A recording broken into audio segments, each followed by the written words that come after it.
Spotlight news Rajkot આજના મુખ્ય સમાચાર. રાજકોટ અને મોરબીમાં વહેલી સવારથી 40 સ્થળો પર આઈટીના દરોડા. મોરબીના લેવિસ સિરામિક ગ્રુપ તથા બિલ્ડર ગ્રુપ પર 150થી વધુ અધિકારીઓનો કાફલો ત્રાટક્યો. રાજકોટની સોની બજારમાં શ્રીહરિ ઓર્નામેન્ટના વેપારીના 1.01 કરોડના સોનાની ચોરી. બંગાળી કારીગર રાતે દુકાનમાં આવી 1350 ગ્રામ સોનું લઈને નાસી ગયાની ફરિયાદ. દેશમાં કુલ 7.30 કરોડ આઈટી રિટર્ન ફાઇલ. મુદત 1 દિવસ વધારાઈ. આજે છેલ્લા દિવસે પણ મોટી સંખ્યામાં રિટર્ન ભરાશે. ગયા વર્ષે કુલ 7.28 કરોડ રિટર્ન ભરાયા હતા.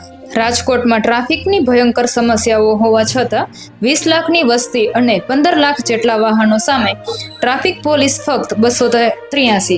ગુજરાતમાં હવે પ્રજાલક્ષી કામગીરીના આધારે પોલીસ સ્ટેશનોને રેન્કિંગ અપાશે. વર્તણૂક અને ઉપલબ્ધતાના 80 માર્ક્સ. અગાઉ માત્ર ગુનાના આંકડાના આધારે રેન્કિંગ થતું હતું.